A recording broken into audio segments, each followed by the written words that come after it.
Haistatteko te sen?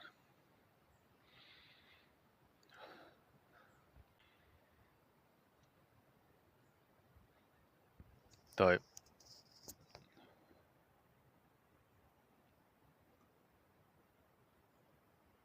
näettekö te sen?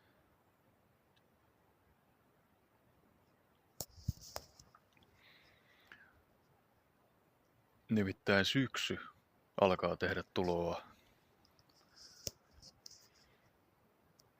Tämä alkaa olemaan semmoinen murrosvaihe, että kesä ei ole vielä varsinaisesti loppu, eikä syksykään ole vielä alkanut. Mutta nyt on semmoinen niin kuin alkaa huomaan ilmasta ja ihan auringon väreistäkin oikeastaan ja luonnon väreistä, että kesä alkaa loppua ja syksy on ihan ovella. Mun mielestä ihan älyttömän hienoa aikaa. Rupeaa olemaan semmosia vähän koleita iltoja ja illat rupeaa olemaan aika hämäriä. Ja yölläkin on jo pimeätä.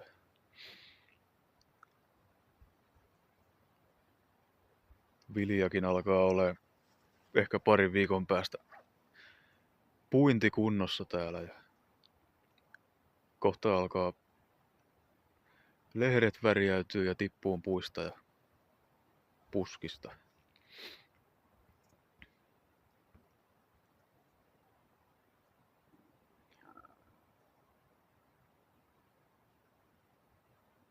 Sitten on aika vaikea sillai sanoin kuvailla, mutta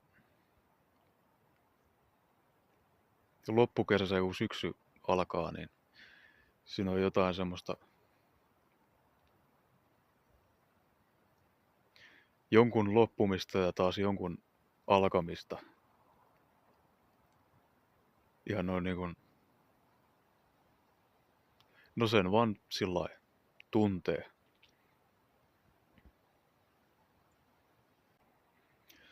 Ja tervetuloa mun YouTube-kanavalle ja toivottavasti kaikilla on mennyt hyvin ja kuuluu hyvää ja painakaa peukkua, kommentoikaa, ei maksa mitään. Ja mukava kuulla ihmisten ajatuksia, mitä ne sitten onkaan. Että näin. Tosiaan tässä justiinsa viimeinen kesälomapäivä menossa. Ilta jo. Huomenna sitten täytyisi niin sanotusti sorvin ääreen palata.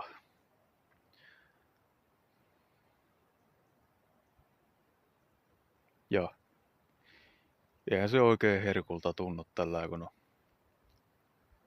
joku sen viikko ollut lomalla ja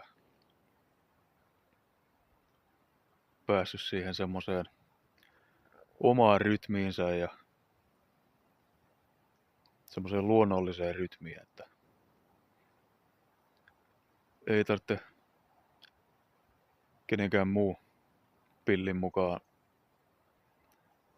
tehdä ja mennä.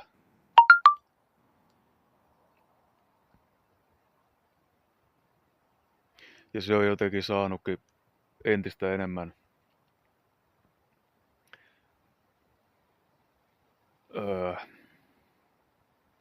ajatukset siihen, että kun on siis tässä jonkin aikaa jo rakentanut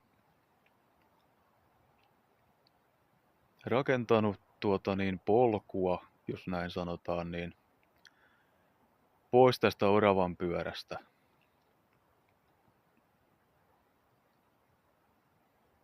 Semmoista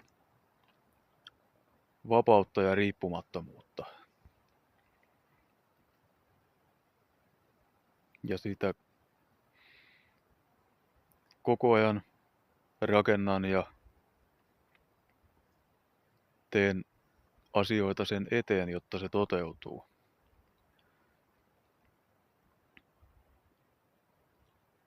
Tämmöisenä päivinä vaan niin juuri tämä, että kun töihin palaa ja näin, niin tulee semmoinen hirveä tunne, että miksei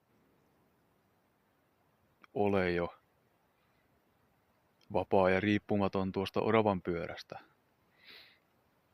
Iskee semmoinen malttamattomuus ja kärsimättömyys, mikä nyt on ihan luonnollistakin, kun joutuu taas niin sanotusti vapaudestaan luopumaan, vaikka se nyt on totta kai ihan vapaaehtoista sinne töihin mennä jollekin toiselle, mutta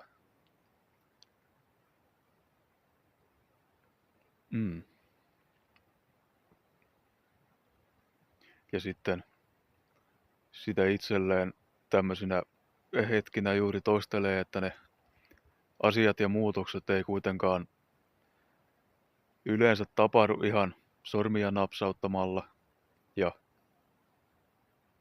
juuri silloin, kun sitä haluaa. Että se vaatii semmoista kärsivällisyyttä ja pitkäjänteisyyttä. Mutta sitten siihen on hyvä tukeutua, että kuitenkin kun tekee koko ajan sen eteen, että se on sitten saavutettavissa jonain päivänä. Niin se sitten auttaa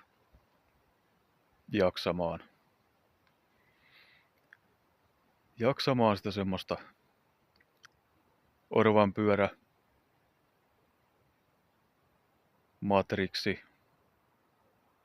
rat race, monta nimiä.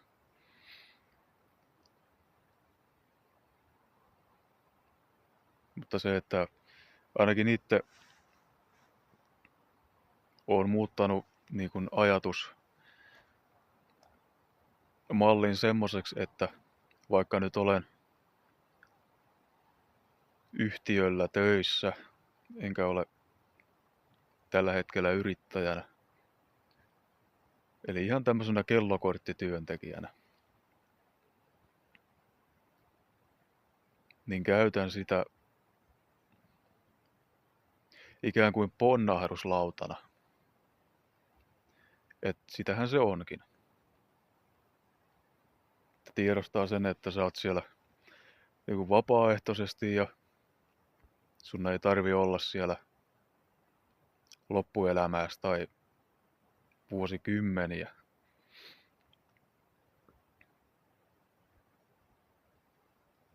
Niin itsellä se on ainakin sitten auttanut vähän sitä, tuonut kärsivällisyyttä ja sitä, että se auttaa jaksaa sitä semmoista hektistä, missä juostaan muiden kiireiden takia. Ja kiirehän on ihmisen itsensä luoma illuusio.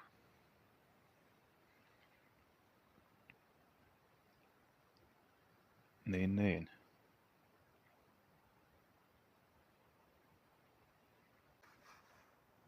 Ja ehkä juuri tämmöiset päivät ja hetket, kun ketuttaa sinne töihin palata ja siihen kiireeseen, niin nämä on sillain niin kuin hyviä hetkiä, että siitä voi oppia jotain. Ainakin sen, että itseäni se kannustaa sitten siihen pitkäjänteisyyteen ja kärsivällisyyteen ja tietysti kurinalaisuuteen. Että kun tavoittelee niitä omia unelmiaan ja määränpäitä tavoitteita. Että kun ajattelee sillä tavalla, että vaikka mä nyt huomenna joudun sinne töihin taas palaamaan, niin kun sä jatkat sitä oman näköisen elämäsi rakentamista pieni pala kerrallaan, niin joka päivä sä oot sitten lähempänä sitä sun tavoitetta ja elämää, joka on sun näköinen, eikä sen näköinen, mitä yhteiskunta sulle yrittää työntää, että tältä sen pitää näyttää ja näin sun pitää elää ja tällä tavalla sun pitää elää. Ja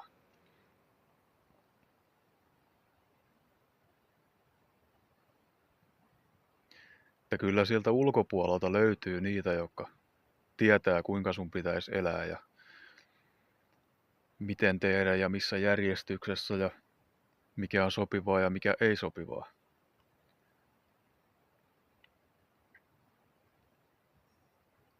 Mutta kuinka moni tietää sitten itse, mitä oikeasti itse haluaa. Että osaa niin kuin erotella sen, että mikä on ulkopuolelta suhun istutettua ja jota sä oot ehkä pitänytkin omanas ja luulet, että se on sun oma ajatus. Että näin mä haluan olla ja näin mä haluan elää ja näin kuuluu olla.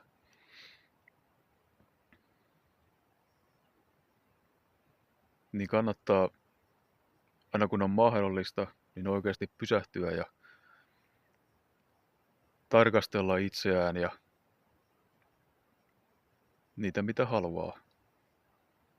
Että kesäloma on ainakin mielestäni hyvä ajankohta siihen, että siinä saa sen semmoisen breikin siitä arjesta.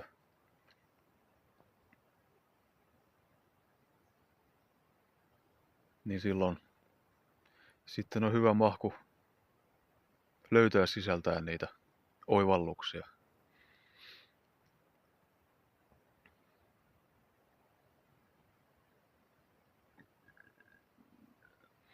Ja suosittelen tosiaan niin ihmisiä, niin lähtee sieltä mukavuusalueelta ja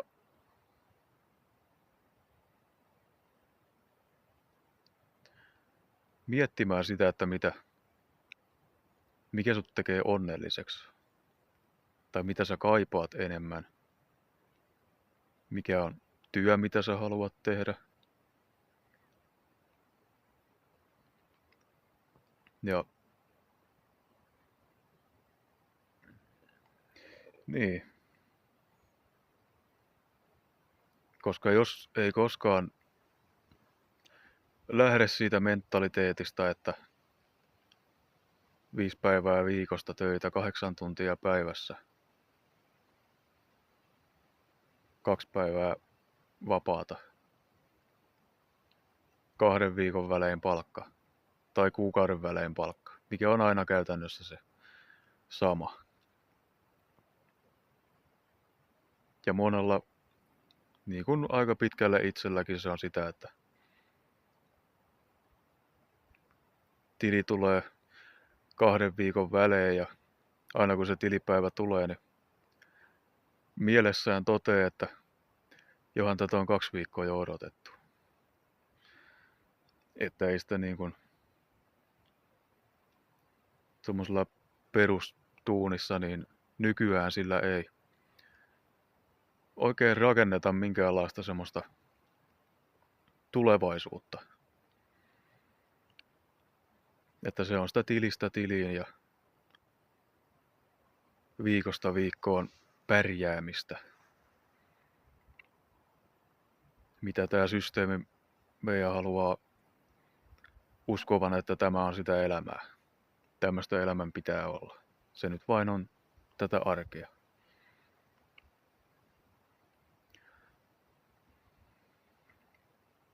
Ei kannata uskoa ihan kaikkea, mitä se mainstream-media ja päättäjät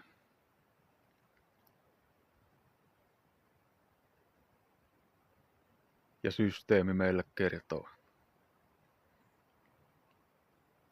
Kun väittäisin, että kovin moni meistä ei niin kuin halua sillä tavalla elää. Että jos heillä olisi semmoinen vaihtoehto, minkä ne vois noin vaan ikään kuin nappia painamalla vaihtaa, niin varmasti 90% valitsisi jonkun muun.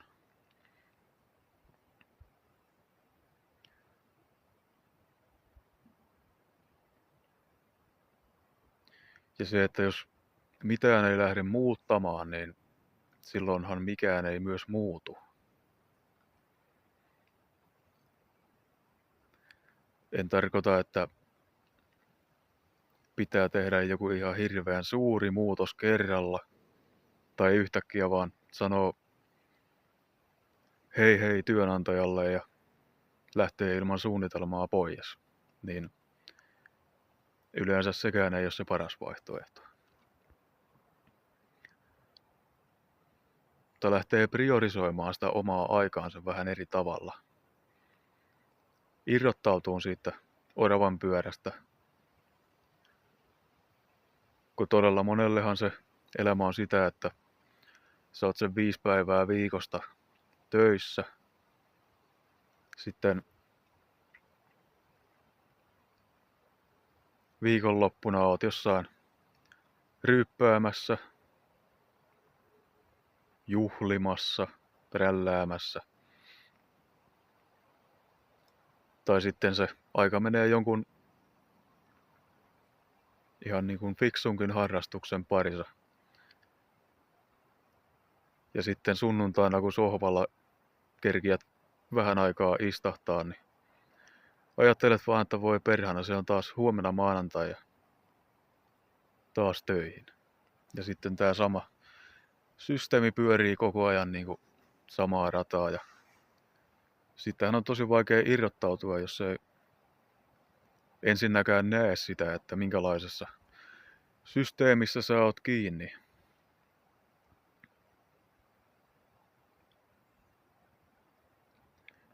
Niin pyhittää vaikka sitten viikonloppuna sen muutaman tunnin siihen, että ettei yhtään mitään. Ja istut itses kanssa ja mietit vähän, että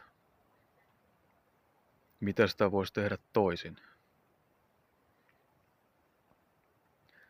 Semmoisista pienistä oivalluksista lähtee liikkeelle. Niistä sitten kasvaa se isompi näkemys jonain päivänä.